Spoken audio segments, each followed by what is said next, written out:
The Suicide Squad, directed by James Gunn. Is this better than the 2016 flick, or yet again have they failed to understand what makes these characters tick?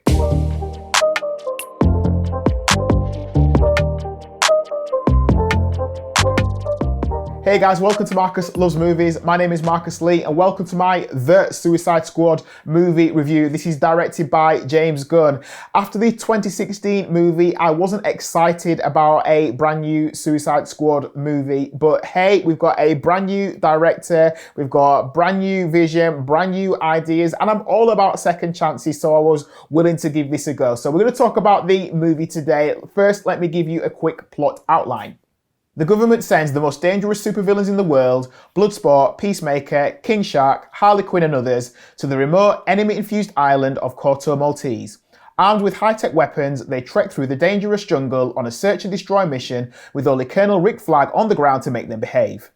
The movie is directed by James Gunn and it stars Margot Robbie, Idris Elba, John Cena, Joel Kinnaman, Sylvester Stallone, Viola Davis, Jai Courtney and Peter Capaldi. I might need to watch this movie again for reasons I'll explain at the back end of this review, so make sure you watch the full video so you understand why. But I suppose up front that is a good sign if I'm saying I'm willing to give this movie a second watch, so please stay tuned. Compared to the 2016 Suicide Squad movie, this one is 100 times better, which I suppose isn't that hard because that movie just wasn't that great. In fact, let's say rest in peace right now to the 2016 Suicide Squad movie and let's not talk about it again. This is what an R-rated superhero movie looks like, which means some people are going to love it and some people are going to hate it. Some people who like the 12A certificate superhero movie for the family are going to be really disappointed by this one. They're going to find it crass and offensive and not enjoyable to watch. So it's going to be like Marmite. There's a lot to like about this movie. I thought the script was really strong. I thought it had a great introduction. I was entertained from minute one and entertained throughout. I thought there was a really good mix of characters that take a bit of time to gel, but once they start working together, they are fun to watch. And the characters on screen are absolutely bonkers. I mean, you've got a character called Polka Dot Man and a talking shark who is voiced by Sylvester Stallone. And, you know, that says how bonkers this movie is. It's never boring. Ultimately, there is a mission. The characters are going to get together. They're going to work together. And then there's going to be a big final third and a big finale because that's what superhero movies do. Although I think this is a good movie, I do have critiques to make about this film. I've already seen some people say, this film is amazing. It's brilliant. It's the best DC film since The Dark Knight.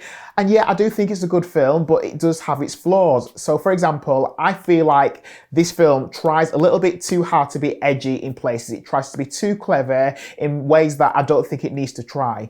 This feels like James Gunn has a point to prove after the controversy of what happened after the Guardians of the Galaxy movies. And now he's just trying to show how brilliant he is. It's like he's trying to almost create some amazing show reel. Like this is his calling card to say, look, this is what I can do. Let me loose, set me free. This is what I can do. And I feel like it's a bit over the top in places. It's natural for a director to add their personal flourishes to a film, but I feel like this has too many flourishes, too many winks to the audience. You know, for example, this text put on screen to explain what's happening, but I don't feel like that needs to happen in this film. Another thing that comes to mind when we think about James Gunn and his films are his musical choices. So when we think about Guardians of the Galaxy, we think about pop culture and those songs of the 70s and the 80s, which work really well on a soundtrack. And again, he's using popular songs in The Suicide Squad. I don't know if it's something that I'm getting a bit tired of. I think it's an idea that's getting a bit old because a song choice is there to complement a scene, not overtake it. And I feel like that happens here on a couple of occasions. I remember in Suicide Squad 2016, rest in peace, that film, there's a scene where there's a Kanye West song that pops up and it's like, hey, this is a popular song that everyone likes, so we'll add it to the scene and it'll make it special. I feel like that's getting a bit boring and it happens here again and I don't think it's needed. This film has some R-rated humour, which generally I'm fine with, although I must admit, dick jokes and gross out humour, it's not my cup of tea. So depending on your sense of humour, it's going to determine how funny you find the film. I'm going to make a comparison with Deadpool, which immediately is going to make you think, oh, are you Team Marvel or Team DC? I'm generally not. I'm Team good movie, honestly.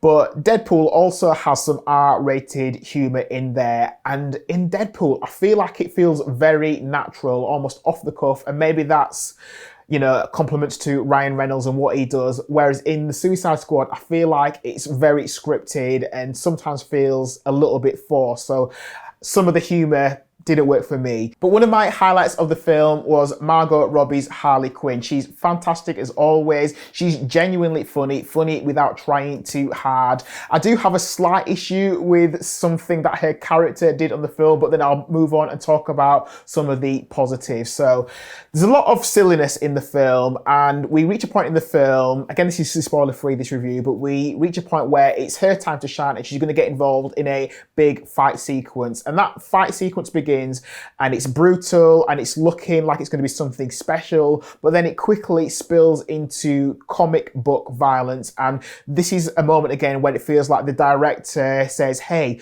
let me show how clever I can be. So for example, she's shooting some guns, but instead of shooting and it looking violent and realistic, it becomes a case of, well, I'm just spinning in a circle and I'm just going to shoot lots of people and I'm not going to get hit by any bullets and it's going to be absolutely fine. She then moves on throughout the fight sequence, and then we also get some cartoon animation in there, which I know some people will really love, but to me it felt unnecessary. It felt a bit like a computer game, and it felt like the director just trying to add an unnecessary flourish. One of my favourite moments in the film involved John Cena's character Peacemaker fighting with another character, and we get to see a portion of the fight happen in a mirrored reflection, and I thought that was a cool flourish. That was really good. But this fight generally looks vicious, it looks brutal, it looks like it hurts. The music in the background is your pretty standard fight music. There's no pop song in the background, and for me, I thought, that works. That's the Suicide Squad movie that I want to see. If you can just dial back the silly and just up the brutal, this really works for me, and it takes a little while for us to get there. There's a difference between comic book violence and violence that looks like it really hurts, and that looked like it really hurt, and that really worked for me. In terms of performances, I'd say well done to everyone all around. Really strong performances. I really liked Idris Elba in his role. I thought Margot Robbie as Harley Quinn, again, fantastic. At this stage, I can't see how you replace it. I can't see who else could play Harley Quinn. It's almost like she was born to play this role. You know, they keep rebooting the Joker, and you think, well, when they eventually reboot Harley Quinn, who else is going to step into her shoes? Because, you know, they'll have some pretty big boots to fill. I thought John Cena was really good in his role, this all-American good guy, typical patriot. Viola Davis, brilliant, almost too brilliant for this. Just all around, really good performances from the cast. The reason why I say I might have to give this movie a second watch is because the cinema that I went into, I was a little bit distracted because there were a group of lads a few rows in front of me that constantly had their mobile phones out. Also, there were people vaping in the cinema. And maybe you're a vapor or a smoker, so it doesn't bother you. But to me, every so often I was a bit like, who's doing that? I'm looking around and it's frustrating when you're trying to enjoy a movie and people are doing that in the background. So sometimes that probably took my attention away from the film, which is why I probably haven't given it its full attention, and therefore it might be worth a second watch. Overall, the best thing about this movie is that this is what it looks like when you let a director follow their vision. When you allow their vision to come to life and put it on the big screen, this is what it looks like. And I think James Gunn is going to be really happy with what he's produced. And it makes you think, you know, how many of the big budget studio movies, how would they look if you just let the director come in and do their thing? Instead of saying, hey, we're the studio, we have a vision, this is the formula, please follow it, tick all the boxes and do the movie. If you let that director come in with their own ideas and really run with them, what would the movie look like? I think our big studio movies would be less boring, more entertaining, more exciting, because I think the Suicide Squad definitely was entertaining and exciting.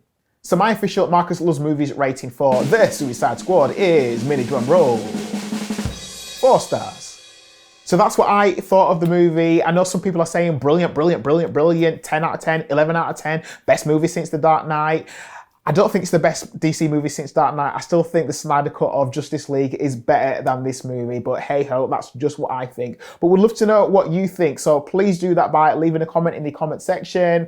Give this video a thumbs up while you're here, and also if you like movie reviews and trailer reactions and movie discussion, please subscribe to this YouTube channel and also hit the notification bell so you're notified every time I release a brand new video. That would really help me and it would really help you. Listen, thank you for watching my The Suicide Squad movie review. Really appreciate your time. Stay tuned for the next video and I will catch up with you again soon. So until then, take care of yourselves and thanks for watching.